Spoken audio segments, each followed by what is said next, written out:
اس video کو like کیجئے، اپنے دوستوں کے ساتھ شیئر کیجئے، اور اگر ابھی تک آپ نے ہمارے چینل کو سبسکرائب نہیں کیا تو اسے سبسکرائب کر لیجئے اور ساتھ ہی موجود بیل آئیکن کو دبا لیجئے تاکہ آپ کو تمام نئی سٹوریز ملتی رہیں۔ کرشاسا سب سے زیادہ مجھے ہی چاہتا ہے۔ میں تمہاری ہمت کی داد دیتا ہوں کہ تم کرشاسا جیسے آدمی کو برداشت کر لیتی ہو، میں نے کہا۔ وہ میری بات سن کر ایک لمحے کے لیے سکتے میں آ گئے اور پھر کھلکھلا کر ہنس پڑی۔ مجھے یوں لگا جیسے ہر طرف موتی بکھر گئے ہوں۔ تم حسین ہونے کے ساتھ ساتھ ذہین بھی ہو، اس نے کہا۔ اچھا اب تم جاؤ ورنہ تمہاری تلاش شروع ہو جائے گی۔ میں جلدی تم سے دوبارہ ملوں گی، لیکن اس گھر میں نہیں، کسی اور جگہ۔ میں نے اس کی بات کا کوئی جواب نہیں دیا اور خاموشی سے اس کے کمرے سے نکل آیا۔ میں مشکل 2-3 منٹ کبودا کے پاس ٹھہرا ہوں گا، لیکن اس مختصر سے عرصے میں میرے لیے یہ اندازہ لگانا مشکل نہیں تھا کہ وہ اپنے درندہ صرف شوہر کو بالکل پسند نہیں کرتی ہے۔ مگر میں اس وقت شادی شدہ نہ ہوتا اور توغراش میری بیوی کی صورت میں موجود نہ ہوتی تو میں ضرور کبودا کے ساتھ راہ و رسم بڑھاتا اور اسے کرشاسا کے پنجے سے نجات دلاتا۔ لیکن میرا ایک اصول رہا ہے پروفیسر، اور وہ یہ ہے کہ میں نے اپنی کسی بھی بیوی سے کبھی بے وفائی نہیں کی۔ چنانچہ میں نے کبودا کے خیال کو دل سے نکال دیا۔ 2 دن کے بعد مجھے زمین کا ایک بڑا ٹکڑا دے دیا گیا اور اس کے ساتھ اس رات کے لیے ہل بیل بھی فراہم کر دیا گیا۔ میرا اور توغراش کا قیام کزال کے گھر ہی میں تھا۔ میں نے کھیت میں کام شروع کر دیا۔ گھر میں اب کھانا پکانے کا کام توغراش نے سنبھال لیا تھا۔ وہ صبح کھانا تیار کر لیتی، ہم تینوں ساتھ بیٹھ کر ناشتہ کرتے اور پھر کزال اپنے کام پر روانہ ہو جاتا اور میں توغراش کو ساتھ لے کر کھیت کی طرف چل دیتا۔ دوپہر کا کھانا ہم لوگ اپنے ساتھ لے جاتے تھے۔ مجھے اپنے کام میں بڑا لطف محسوس ہونے لگا تھا۔ میں ایک عام محنت کش کسان کی طرح زمین پر کام کر رہا تھا۔ زمین کا سینہ چیر کر اس کے خزانوں کو باہر نکالنے کی جدوجہد میں مصروف تھا۔ اپنے ہاتھ سے کام کرنا مجھے ہمیشہ پسند رہا ہے۔ کزال نے اس دوران مجھ سے کبھی کوئی خاص بات نہیں کی۔ اس کا رویہ میری جانب بڑا تقدس آمیز تھا۔ وہ اکثر ایک ہی فکرہ بار بار دہرایا کرتا تھا۔ معزز شاہ ویلا کو معلوم ہے کہ اسے کیا کرنا ہے۔ میں مطمئن تھا کہ وہ زیادہ فضول باتیں کر کے مجھے پریشان نہیں کرتا۔ جس وقت میں کھیت میں کام کرتا تھا اس وقت توغراش کھیت کے کنارے اگے ہوئے ایک بڑے سے درخت کے تنے سے ٹیک لگا کر بیٹھ جاتی اور مجھے مشقت کرتے ہوئے دیکھتی رہتی۔ میں نے کئی بار اس سے پوچھا کہ لاتا کہ محل کی عیش و آرام سے بھرپور زندگی کے مقابلے میں یہ محنت پوش زندگی تو اسے بہت کرا گزرتی ہوگی، لیکن اس نے ہر بار یہی جواب دیا کہ وہ میرے ساتھ ہر حال میں خوش ہے اور میری رفاقت کو اپنی زندگی کا محاصل سمجھتی ہے۔ دوپہر کو جب کھانے کا وقت ہوتا تو آس پاس کے کئی اور کھیتوں سے بھی کام کرنے والے لوگ ہمارے پاس آ جاتے اور ہم لوگ مل جل کر کھانا کھاتے۔ ہمارا کام کرنے کے دوران کرشاسا کے کارندے برابر کھیتوں کا چکر لگاتے رہتے اور کام پر نظر رکھتے۔ ان لوگوں کے ہاتھوں میں لمبے لمبے کوڑے ہوتے تھے۔ مجھے بتایا گیا کہ جن آدمیوں کے کام سے یہ لوگ مطمئن نہیں ہوتے ہیں یا جن سے کوئی غلطی سرزد ہو جاتی ہے، ان پر یہ لوگ بے دریغ کوڑے برساتے ہیں، لیکن ابھی تک میرے ساتھ ایسا کوئی واقعہ پیش نہیں آیا تھا اور نہ ہی میرے سامنے کسی شخص کو سزا دی گئی تھی۔ مجھے کھیت میں کام کرتے ہوئے 4-5 دن کا عرصہ گزر گیا۔ اس مدت کے دوران کوئی قابل ذکر واقعہ پیش نہیں آیا۔ توغراش حسب معمول میرے ساتھ ہی آتی تھی اور شام کو ہم دونوں ساتھ ہی گھر واپس جاتے تھے۔ ہمارے گھر پہنچنے کے تھوڑی ہی دیر بعد کزال بھی آ پہنچتا تھا۔ دوپہر کا وقت تھا اور میں اور توغراش کھیت کی منڈیر کے کنارے بیٹھے ہوئے کھانا کھا رہے تھے۔ آس پاس کے کھیتوں کے کئی اور کسان بھی ہمارے ساتھ شامل تھے۔ اتنے میں کرشاسا کا کارندہ زونیت ہاتھ میں کوڑا لیے ہوئے ادھر آ نکلا اور اس نے کاربت نامی ایک عمر رسیدہ کسان سے جو ہمارے ساتھ کھانے میں شریک تھا مخاطب ہو کر تند لہجے میں کہا، تو یہاں گھسا بیٹھا ہے اور میں سارے کھیتوں میں تجھ کو تلاش کرتا پھر رہا ہوں؟ کیا میں تیرے باپ کا نوکر ہوں جو تیری تلاش میں مارا پھروں؟ تو نے اب تک مکئی کے پودوں میں پانی کیوں نہیں ڈالا؟ میرا چمڑے کا ڈول پھٹ گیا ہے، کاربت نے خوفزدہ لہجے میں کہا۔ میں کھانا کھانے کے بعد اس کی مرمت کروں گا اور پھر پانی ڈالوں گا۔ کیا کہا؟ چمڑے کا ڈول پھٹ گیا ہے؟ زونیت غضبناک ہو کر چلایا، ابھی 15 دن پہلے بھی تیرا ڈول پھٹ گیا تھا اور پودے سارا دن پانی سے محروم رہے تھے۔ ضرور تو جان بوجھ کر ڈول کو پھاڑ دیتا ہے۔ تجھے سرکت کی سزا ملنی چاہیے تاکہ آئندہ تیرا ڈول ٹھیک رہے۔ اور ان الفاظ کے ساتھ ہی اس نے زور سے اپنا کوڑا کڑکایا۔ کاربت لرزتا ہوا اپنی جگہ سے پیچھے ہٹ گیا۔ اس نے کھانا چھوڑ دیا اور وہ بیٹھے ہی بیٹھے پیچھے سرک رہا تھا۔ چند قدم پیچھے سرک کر وہ اٹھ کر کھڑا ہو گیا۔ خبردار جو بھاگنے کی کوشش کی بد نصیب، زونیت زور سے چلایا، وہیں کھڑا رہ، اور اس کا کوڑے والا ہاتھ فضا میں بلند ہو گیا۔ کاربت گھبرا کر مزید چند قدم پیچھے ہٹ گیا तोगराज खौफजदा हो गई। हम दोनों खाना छोड़कर अपनी अपनी जगह से उठ खड़े हुए थे। खबरदार, मैंने जोनीत को डपट कर कहा, कोड़ा मारने की जरूरत नहीं है, डोल भी ठीक हो जाएगा और पौधों को पानी भी मिल जाएगा। जोनीत का पहला तासुर तो ये था कि हैरत के मारे उसका मुंह खुले का खुला रह गया था। वो तवक्का भी नहीं कर सकता था कि बस्ती का एक आम आदमी, एक नीम गुलाम, अपने मालिक के कारिंदे से इस लबो लहजे में गुफ्तगू करने की जरूरत करेगा। लेकिन हैरत का यह तासुर महज चंद लम्हों तक ही बरकरार रहा और उसके बाद शदीद गजब में तब्दील हो गया। तेरी ये मजाल के मेरे साथ जुबान दराजी करे, सुनहरी खाल वाले, उसे चिंगाड़ कर कहा। वो उससे के मारे उसकी आवाज थरथराने लगी थी। मैं तेरी चमड़ी उधेड़ कर रख दूंगा। और वो कारबत को छोड़कर मेरी तरफ लपका। मैं जल्दी से 2 कदम पीछे हट गया और मैंने पुरस्कून लहजे में उससे कहा, ज्यादा हमाकत का मुजाहिरा मत कर बेवकूफ, ये कोई बात नहीं हुई है जिसके बायस तुझे हम में से किसी पर हाथ उठाना पड़े। और याद रख, अगर तेरा हाथ एक बार भी उठ गया तो फिर मैं तेरी सलामती की जमानत नहीं लेता। लेकिन सुनीत ने मेरी तंबीह का कोई असर नहीं लिया। उसकी आंखों से खून टपक रहा था। उसने पूरी कुव्वत से कोड़ा घुमाया और मुझे जरल भगाने की कोशिश की। मैंने हाथ बढ़ाकर कोड़े को हवा ही में पकड़ लिया और उसे हल्का सा झटका दिया और कोड़ा जोनीत के हाथ से छूटकर मेरे हाथ में आ गया और मैंने उसे दूर फेंक दिया। कोड़ा हाथ से छिन जाने के बाद जोनीत पर जैसे शैतान सवार हो गया था। उससे ख्याल में उसके हवास जवाब दे गए। इस बस्ती में आज तक किसी ने उसके साथ ये सलूक न किया होगा। कारबत और चंद दूसरे किसान जो हमारे साथ खाना खा रहे थे, हैरत और खौफ के मारे इस मंजर को देख रहे थे। मैं तुझे जिंदा नहीं छोड़ूंगा, मैं तेरा खून पी जाऊंगा। वो किसी जख्मी कुत्ते की तरह चिल्लाता हुआ वैश्याना अंदाज में मेरी तरफ लपका। उसने पूरी कुव्वत से अपना घोंसा मेरी गर्दन पर रसीद करना चाहा। वो एक काफी भारी भरकम और तवाना आदमी था और मैं उसके मुकाबले में कमजोर नजर आता था। मैंने बरकरारी से पीछे हटकर जोनीत का वार खाली किया। वो अपनी झोंकी में नीचे गिर पड़ा। मैंने उसे उठने का मौका दिया और दोनों हाथ कमर पर रखकर उसे घूरने लगा। जोनीत जल्दी से उठ बैठा और उसने उछलकर मेरे पेट पर लात मार दी चाहिए। मैंने उसकी टांग पकड़ ली और उसे झुकाकर दूर फेंक दिया।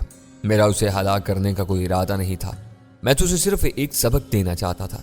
लेकिन उसके बाद नसीबी के गिरते वक्त उसका सर लोहे के हल से टकराया जो नजदीक ही पड़ा था और हल की फली उसकी खोपड़ी में घुसती चली गई। उसके मुंह से एक भयानक चीख निकली और हम लोगों के देखते ही देखते वो तड़प कर दम तोड़ गया। खेत में मौजूद सारे किसानों के चेहरे खौफ से जर्द पड़ गए थे। करशासा के एक अहम कारिंदे की हलाकत कोई मामूली बात नहीं थी। उसकी सजा में इन सब लोगों को हलाक किया जा सकता था। आज तक ऐसा नहीं हुआ, कारबत ने खौफ से लरजती हुई आवाज में कहा, जिसकी हालत सबसे ही से ज्यादा खराब थी। इस गांव में आज तक कोई भी शख्स करशासा के किसी आदमी पर हाथ उठाने की जरूरत नहीं कर सका है। ये तुमने क्या कर डाला शाउल? अब तुम्हारे साथ मैं भी मारा जाऊंगा। वो ज्यादा से ज्यादा 2-3 कोड़े कारबत को मारता और ये कोई नई और गैर मामूली बात नहीं होती। एक दूसरे किसान ने कहा, हम लोग तो कोड़े खाने के आदी हो चुके हैं। इस वक्त तुम कारबत को बचा लेते, लेकिन हर वक्त और तमाम लोगों को तो तुम नहीं बचा सकते थे। अब करशासा गुस्से और जुनून की हालत में ना जाने किस किस की गर्दनें कटवा देगा। मेरी बात सुनो, एक और किसान बोला। करशासा का कोई कारिंदा आसपास मौजूद नहीं है। हम लोगों के अलावा और कोई शख्स इस वाक़े का गवाह नहीं है। जल्दी जल्दी एक तरफ एक खड़ा खोदो और इसे दफन कर दो। कुछ दिनों तक इसकी तलाश जारी रहेगी और फिर मामला खत्म हो जाएगा। अगर तुम लोग चाहो तो ऐसा कर सकते हो, मैंने सुकून के साथ जवाब दिया। जहां तक मेरा ताल्लुक है तो ना तो मैं करशासा से खौफजदा हूं और ना उसके इंतकाम की मुझे फिक्र है। तुम लोग चाहो तो करशासा के पास जाकर उसे इस वाकया की इत्तला दे सकते हो, या मैं खुद करशासा के पास जाकर इसे बता दूंगा कि मैंने इसके एक बेहुदा आदमी को ठिकाने लगाया है। और मैं तुम्हें यह भी बता देना चाहता हूं कि जालिम खूनखार करशासा मेरा या तुम में से किसी का भी कुछ नहीं बिगाड़ सकता। हम इस बात को भूल जाएंगे। कारबत ने जल्दी से कहा, हम में से किसी को भी करशासा के पास जाने की जरूरत नहीं है। आओ हम जल्दी जल्दी कड़ा खोदें, कहीं कोई इधर आ ना निकले। इन लोगों ने एक मुनासिब सी जगह का इंतखाब किया और सब जल्दी जल्दी गड़ा खोदने लगे। मैं भी इनके साथ शामिल हो गया। जुनीद की लाश को हम लोगों ने घसीट कर एक करीबी झाड़ी की ओट में डाल दिया और तोगराज से कहा कि वो इस बात की निगरानी करती रहे कि कोई इस तरफ से आ तो नहीं रहा है। तकरीबन 2-2.5 फुट गहरी कब्र खोदी जा चुकी थी तो तोगराज ने इतला दी कि गांव की तरफ से कुछ घुड़सवार इधर आ रहे हैं।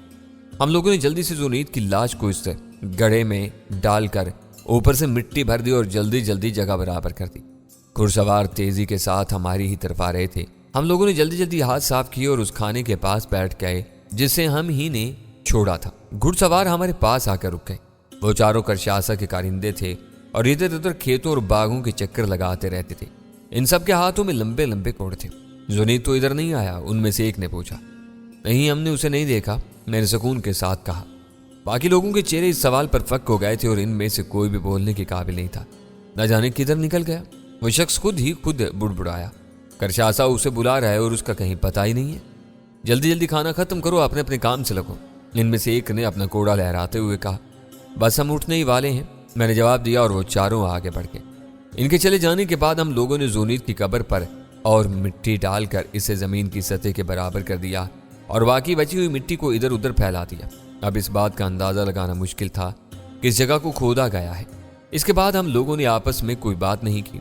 दूसरे खेतों से आए हुए किसान अपनी अपनी जगह पर वापस चले गए। कारबत भी चला गया। चलते वक्त उसने दोस्ताना गर्मजोशी के साथ मेरा हाथ दबाया। खौफ और दहशत के गलबे के बावजूद उसकी आंखों में ममनूनियत की गहरी चमक मौजूद थी। कोई 1.5-2 घंटे के बाद वही चारों घुड़सवार करशासा के जो कारिंदे थे एक बार फिर मेरे खेत के पास आए और उन्होंने इशारे से मुझे बुलाया। मैं अपना काम छोड़कर उनके पास चला आया। जुनीद इधर आया तो नहीं? उसने सवाल किया। नहीं, मैंने नफी में गर्दन हिलाकर जवाब दिया। मैंने उसे नहीं देखा। दूसरा आदमी तो गराज को बड़ी नदीदी नजरों से घूर रहा था। मैंने बेखौफी के साथ उसकी आंखों में झांका और वो एकदम संभल गया। न जाने उसे मेरी आंखों में क्या नजर आया कि उसने दोबारा तो गराज की तरफ नहीं देखा। अच्छा, मगर इत्तिफाक से जुनीद इधर आ निकले तो उसे फौरन करशासा के पास भेज देना। इसे कहना कि करशासा बहुत देर से उसकी तलाश में है। तो उस आदमी ने कहा और वो चारों वहां से चले गए। शाम को काम खत्म करके मैं और तोगराज घर की तरफ रवाना हुए। शाउल, क्या तुम्हें यकीन है कि अगर करशासा को किसी तरह इस बात का इल्म हो जाए कि तुमने जुनीद को कत्ल कर दिया है तो तुम उसके अजाब से खुद को महफूज रख सकोगे? मैं इस खबर को पोशीदा रखने के हक में नहीं था, मैंने जवाब दिया। मैं तो खुद ये चाहता था कि करशासा को यह बात मालूम हो जाए कि मैंने जुनीद का क्या हशर किया है, लेकिन वो दूसरे लोग बहुत खौफजदा हैं और मैंने महज उनकी वजह से लाश को दफन करने की तजवीज़ से इत्तिफाक किया। लेकिन जैसा कि तुम खुद देख रहे हो, अब पूरे शोर शोर के साथ जुनीद की तलाश शुरू कर दी जाएगी। करशासा को फौरन ही उसकी जरूरत पेश आ गई है। उसके ना मिलने की सूरत में मुमकिन है बाज लोगों पर वो शुबा करे और उन्हें बिला वजह सजाएं दे। तोगराज ने कहा। मुमकिन है कि ऐसा हो, मैंने कहा। इस सूरत में मैं किसी भी बेगुनाह को करशासा के जुल्म का शिकार नहीं होने दूंगा। कजाल ठीक ही कहता है, तोगराज ने मुस्कुरा कर कहा। क्या ठीक कहता है? मैंने पूछा। यही कि तुम शावेला हो, नेकी और सच्चाई के देवता। तोगराज ने मोहब्बत पाश नजरों से मुझे देखते हुए कहा। हमारे घर पहुंचने के थोड़ी देर बाद कजाल भी आ गया और हम तीनों हाथ मुंह धोकर खाना खाने बैठ गए। हम खाना खत्म करके उठे ही थे कि दरवाजे पर किसी ने दस्तक दी। कजाल ने दरवाजा खोला। बाहर करशासा का एक कारिंदा खड़ा था। तुम लोगों में से किसी ने जुनीद को तो नहीं देखा? उसने सवाल किया। वो आज दोपहर के बाद से न जाने कहां गायब हो गया। करशासा को उसकी शदीद जरूरत है और वो इसकी गैर हाजिरी से सख्त नाराज है। मैंने आज सुबह से देखा था, कजाल ने जवाब दिया। वो यहां आया था लेकिन ज्यादा देर नहीं रुका। उसके बाद से मैंने उसे नहीं देखा। और तुमने? कारिंदे ने मुझसे सवाल किया। नहीं, मैंने नफी में गर्दन हिलाते हुए कहा। मेरी आज उससे मुलाकात नहीं हुई। कारिंदा वापस चला गया। कजाल ने दरवाजा बंद कर लिया और बोला, जुनीद आखिर कहाँ जा सकता है? वहां जहां से लौट कर कोई नहीं आता, मैंने इत्मीनान से जवाब दिया। क्या मतलब? कजाल ने चौंक कर पूछा। मतलब यह कि कजाल, जुनीद इस वक्त मेरे खेत के एक कोने में दफन है। मैंने उसे खत्म कर दिया है, मैंने कहा। वाकई? कजाल ने हैर से पूछा। हाँ कजाल, और इसके साथ ही उसे पूरा वाकया सुना दिया। कजाल खामोशी से मेरी बात सुनता रहा और फिर बोला, शावेला अजीम है और जब अजीम शावेला हरकत में आ जाता है तो फिर करवेला रोए जमीन पर कहीं पनाह नहीं पा सकता। करशासा का मुकद्दर मौत बन चुका है। मैंने कजाल की बात का कोई जवाब नहीं दिया। क्या अजीम शावेला को यह बात मालूम है कि करशासा के किसी कारिंदे को खत्म करने पर यहाँ क्या सजा दी जाती है? कजाल ने थोड़ी देर बाद मुझसे पूछा। मैंने नफी में सर हिलाया। ऐसा करने वाले को यहाँ जिंदा जला दिया जाता है, कजाल ने कहा। आज से 2 साल पहले एक नौजवान ने जिसकी हसीन बीवी को करशासा के कारिंदे करशासा के लिए ले जा रहे थे, उसके कारिंदों पर तलवार से हमला कर दिया। उसकी बीवी को तो करशासा की ख्वाबगाह में पहुंचा ही दिया गया था, लेकिन उसको आग का अलाव तैयार करके उसमें जिंदा धकेल दिया गया। इससे पहले भी यहाँ ऐसे वाकयात हो चुके हैं। इसका मतलब है कि यहाँ भी लोग अक्सर सरकशी पर आमादा हो जाते हैं, मैंने कहा।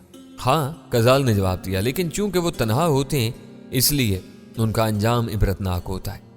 इस बार ऐसा नहीं होगा, मैंने कहा। मुझे यकीन है, कजाल ने कहा। जुनीद की हलाकत की खबर छुपी न रह सकी क्योंकि हमने उसकी लाश एक गड्ढे में दफन की थी। इस रात को कोई मुर्दार खोर जानवर वहां पहुंच गया और उसने अपने तेज पंजों से गड्ढे को खोद कर नरम मिट्टी को हटा दिया, क्योंकि वो अभी तक सख्त नहीं हुई थी, और जुनीद की लाश को गड्ढे में से घसीट कर बाहर निकाल दिया। उसने बहुत ज्यादा उसका गोश्त खा लिया था। दूसरे दिन अलल सुबह जबकि किसान अभी अभी वहां पहुंचे थे कि करशासा के कारिंदे शिकार के लिए उस तरफ जा रहे थे कि उन्होंने मेरे खेत में पड़ी हुई जुनीद की लाश को देख लिया। वो लाश को घोड़े पर डालकर सीधे करशासा के घर की तरफ पहुंचे और उसे बताया कि लाश शाउल के खेत में से दरियाफ्त हुई है। इस सारी बात का हमें इल्म उस वक्त हुआ जब सुबह ही सुबह करशासा के करिंदे हमारे घर पर आन धमके और उन्होंने मुझसे कहा कि मुझे करशासा बुला रहा है। मैं मुतमईन अंदाज में करशासा के करिंदों के साथ चल पड़ा। जब मैं करिंदे की माइत में करशासा के पास पहुंचा तो वो गुस्से के मारे कमरे में इधर उधर टहल रहा था। 10-12 आदमी खामोश बैठे हुए थे। इनके चेहरों से हैरत और रंज के आसार हवीदा थे। करशासा का चेहरा फरते गैज से स्याह हो रहा था। तुझे मालूम हो गया होगा कि तेरे खेत की जमीन में से जुनीद की लाश बरामद हुई है। करशासा ने खौफनाक बादल की तरह गरज कर मुझसे पूछा। हाँ मुझे मालूम है, मैंने कहा। करशासा ने पूछा, तुझे मालूम है उसे किसने वहां दफन किया? हाँ मुझे अच्छी तरह मालूम है, मैंने फिर जवाब दिया। तो फिर बता उसका कातिल कौन बकबख्त है? उसका कातिल मैं हूं और वो मेरे ही हाथों हलाक हुआ है। तूने जुनीद को हलाक किया है? मैं पूछता हूं कि तुझे मेरे आदमी पर हाथ उठाने की जुर्रत कैसे हुई? करशासा ने गरज कर पूछा। इसकी हैरत खत्म हो चुकी थी और उसकी जगह गुस्से का तूफान मौजे मार रहा था। इसमें जुर्रत का कोई सवाल नहीं, मैंने करशासा की आंखों में आंखें डालकर जवाब दिया। उसने मेरे साथ ज्यादती की थी और मैं ज्यादती करने वालों को माफ नहीं करता। तो फिर तू अपने बदतरीन अंजाम के लिए तैयार हो जा, उसने बल खाते हुए कहा। जी तू ये चाहता है कि अपने हाथों से तेरे टुकड़े कर दूं, लेकिन इसके साथ मैं ये भी चाहता हूं कि तुझे यहाँ के दस्तूर के मुताबिक सजा मिले। तुझे आज दोपहर के बाद आग में जिंदा जलाया जाएगा। तेरी जिंदगी का आखिरी सूरज तलू हो चुका है। तुम चाहो तो अपनी हसरत पूरी कर लो, मैंने कहा, और उसके साथ ही मेरी वो ख्वाहिश भी पूरी हो जाएगी जो तोगराज को पहली बार देखते ही मेरे दिल में पैदा हुई थी। करशासा ने कहा, तेरे मरने के बाद तोगराज को मैं अपनी ख्वाबगाह की जीनत बनाऊंगा। अगर तेरा यह अंजाम ना भी होता तो भी मैं चंद दिन से ज्यादा सब्र नहीं कर सकता था। तोगराज यहाँ मौजूद नहीं है, मैंने जवाब दिया। वो कल शाम ही को यहाँ से जा चुकी है। जा चुकी है? करशासा ने गजबनाक होकर पूछा। मगर कहाँ और कैसे और क्यों? उसने सवालात की बौछार कर दी। तोगराज की तरफ निगाह उठाने की भी हमाकत न करना बेवकूफ इंसान, मैंने सख्त जुबान इस्तेमाल करते हुए कहा। वो लाताक के वजीर आजम अंदेशिक की बेटी है। मैं जुनीद के कत्ल के बाद अपने अंजाम से वाकिफ था और इसलिए मैंने उसे कल शाम ही उसके बाप के पास रवाना कर दिया। क्या कहा? करशासा के अलावा सारे ही लोग अब मेरी बात सुनकर मेरी तरफ गौर से देखने लगे थे। क्या तोगराज अंदेशिक की बेटी है? और तू कौन है? और तू लेकिन यहाँ क्या कर रहा है? क्या लाताक में तुम और वो खुश नहीं थे? इस बात को छोड़ो, मैंने उसके सवाल को टालते हुए कहा। चलो ठीक है, इसे कैद में डाल दो। करशासा ने वहां मौजूद लोगों की तरफ मुखातब होकर कहा। 2 आदमियों ने आगे बढ़कर मुझे पकड़ लिया। मैंने दीदा और दानिस्ता कोई मुजाहमत नहीं की। इन लोगों ने मेरे हाथ एक मामूली सी रस्सी से बांध दिए और मुझे करशासा के वसीम मकान के अहाते में ले गए, जहाँ एक खाली कमरे में मुझे पहुंचाकर उन्होंने दरवाजा बाहर से बंद कर दिया। गालिबन बाहर पहरा लगा दिया गया था। मैं इत्मीनान से कमरे में बिछे हुए फर्श पर लेट गया। ये कमरा बाकायदा कैद खाना नहीं था, बल्कि करशासा के वसी रहाइश गाह का ही एक कमरा था। इसी तरफ कहीं करीब में वो कमरा भी वाक़ था जहाँ गबूदा से मेरी मुलाकात हुई थी। मैं फर्श पर लेट कर ये सोचने लगा कि न जाने कजाल ने तोगराज को कहाँ छुपाया होगा। ताहम मुझे यकीन था कि तोगराज बिल्कुल महफूज होगी, क्योंकि कजाल जैसे काबिल एतमाद आदमी ने उसके तहफ़्फ़ुज़ का जिम्मा लिया था। मैं अपने ख्यालों में गुम हो गया। मुझे मालूम था कि अब तक गांव में बल्कि सारे लोगों को इस वाक़या की खबर हो गई होगी। मैं ये भी जानता था कि उनमें से अक्सरियत की हमदर्दियां मेरे साथ होंगी, लेकिन वो अपने आप को मजबूर पाते होंगे। गांव के बीच में कहीं अलाव तैयार किया जा रहा था। प्रोफेसर सच पूछो तो मुझे इस खबर से खासी खुशी हुई थी, क्योंकि मुझे हुस्ले आतिश किए हुए बहुत दिन गुजर गए थे। एक अरसे के बाद मुझे फिर मौका मिल रहा था। मैं अभी अपने क़याम के इब्तदाई दिनों ही में इस गांव के लोगों के सामने अपनी हैरत अंगेज कुव्वतों का मुजाहरा करके इन्हें हैरान नहीं करना चाहता था, लेकिन क्या किया जाए, हालात ने रुख ही ऐसा इख्तियार कर लिया था कि मैं कुछ नहीं कर सकता था। जुनीद की हलाकत इत्तिफाकिया थी और यह भी इत्तिफाक था कि रात ही को इसकी लाश भी कब्र से बाहर आ गई, और फिर यह भी इत्तिफाक था कि खेत में मेरे पहुंचने से पहले ही करशासा के कारिंदों ने वो लाश देख ली और इस बस्ती में कत्ल की सजा में इंसानों को जिंदा जलाया जाता था। चुनाचे मेरे लिए इसके अलावा और कोई रास्ता नहीं था। मैं खुद को आग के हवाले कर दूं। इन्हीं ख्यालात में न जाने कब मेरी आंख लग गई और मैं कितनी देर तक सोता रहा। फिर मुझे एहसास हुआ कि कोई मुझे आहिस्ता आहिस्ता झंझोड़ रहा है और मेरा नाम लेकर मुझे पुकार रहा है।